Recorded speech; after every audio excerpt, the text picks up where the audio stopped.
আজকে সকালবেলা একটা কল পেলাম।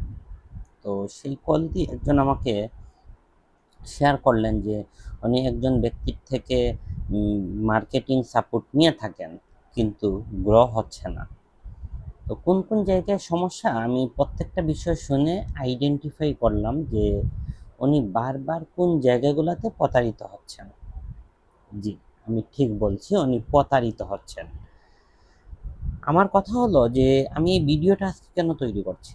আমার কাছে মনে হয়েছে যে আমি দীর্ঘদিন অতীতে এই সেক্টরটা নিয়ে কাজ করেছি। যদিও এখন এই সেক্টরে আগের মতো আর ওইভাবে অ্যাক্টিভ নাই, কিন্তু কিছু বিষয় মানুষের জানা দরকার। কারণ আপনি যদি অনলাইন ব্যবসায়ী হয়ে থাকেন, তাহলে এই ভিডিওটা আপনার অবশ্যই দেখতে হবে, যাতে পরবর্তীতে আপনি অন্য কারো মাধ্যমে প্রতারিত না হন।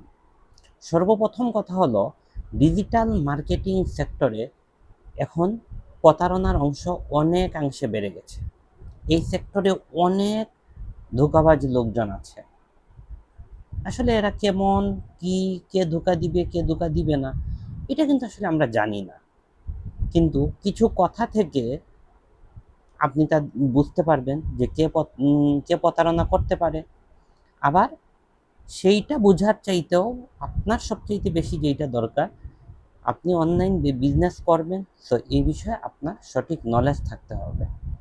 এই নলেজ যদি আপনি না থাকেন, আপনার যদি একদম না থাকে, তাহলে কিন্তু আপনি আপনার অনলাইন বিজনেসটাকে গ্রো করতে পারবেন না।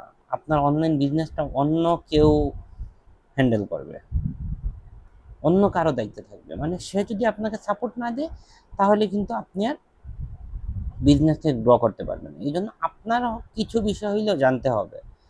তো বিজনেস অনলাইন আপনি করেন, কোনো সমস্যা নাই, কিন্তু অনলাইন আসলে বিজনেস করতে হলে কোন কোন জায়গাগুলো জানতে হবে, এগুলা আপনার জানাটা সবচেয়ে বেশি ইম্পর্টেন্ট।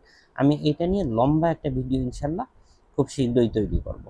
কিন্তু আজকে যেই কথাটা আমি বলবো, এটা হলো, সংক্ষেপে বলে দিই, আপনি যেই প্ল্যাটফর্মে আপনি বিজনেস করেন না কেন, আপনাকে সেই প্ল্যাটফর্মের প্রাইভেসি পলিসি সব কিছু মানতে হবে। এবং সে কিভাবে এই জায়গাগুলোতে, মানে আমি যদি ধরি ফেসবুকটাই যদি ধরি, ফেসবুক অ্যালগোরিদম আসলে কি বলে। ফেসবুক অ্যালগোরিদম লাস্ট যে আপডেটটা হয়েছিল অ্যাডের ক্ষেত্রে, এখানে কিন্তু ফেসবুক এডস থেকে বলা হয় যে একটা অ্যাড মিনিমাম 7 দিন চালানোর জন্য এবং পার ডে মিনিমাম $4 করে দেওয়ার জন্য, তাহলে রেসপন্সটা ভালো আসতে পারে। কিন্তু বাংলাদেশের ক্ষেত্রে এখনও দেখা যায় যে $4 দিলে রেসপন্সটা ভালো আসতেছে না, কিন্তু $2 দিলে রেসপন্সটা খুব ভালো আসতেছে। তো আসলে এইগুলা কেন হচ্ছে? আপনার কন্টেন্টে আপনি কিভাবে ফোকাস দিচ্ছেন, মানে কোন কোন জায়গাগুলোতে ফেসবুক পলিসি বলতেছে একটা, কিন্তু আপনি ভিন্নভাবে করলে রেজাল্ট আসতেছে ভালো, আবার পলিসি মেনে চললে আপনার রেজাল্ট ভালো আসতেছে না। এই বিষয়গুলো কিন্তু অবশ্যই জানতে হবে। এই বিষয়গুলো যদি আপনি একদম নাই জানেন, তাহলে কিন্তু এই যে আমাকে আজকে যিনি কল দিলেন, দিয়ে আমাকে বিভিন্ন বিষয় শেয়ার করলেন, আমি বুঝতে পারলাম যে উনি আসলে কন্টিনিউ প্রতারিত হচ্ছেন। ঠিক একইভাবে আপনারাও প্রতারিত হবে। সো বিজনেস আপনি যেই প্ল্যাটফর্মে করেন না কেন, আপনাকে অনলাইন বিজনেস সম্পর্কে জানতে হবে। এই জন্য আপনি গুগলে সার্চ করুন, ইউটিউবে সার্চ করুন, ফেসবুক বলেন, লিঙ্কডইন বলেন, এই জায়গাগুলোতে আপনি সার্চ করলে অসংখ্য ভালো মানুষের কন্টেন্ট আপনি পাবেন। এগুলোকে ফলো করেন, নিজে পড়েন, জানেন, শিখেন, তারপরে বিজনেসটাকে সামনের দিকে এগিয়ে নিয়ে যান।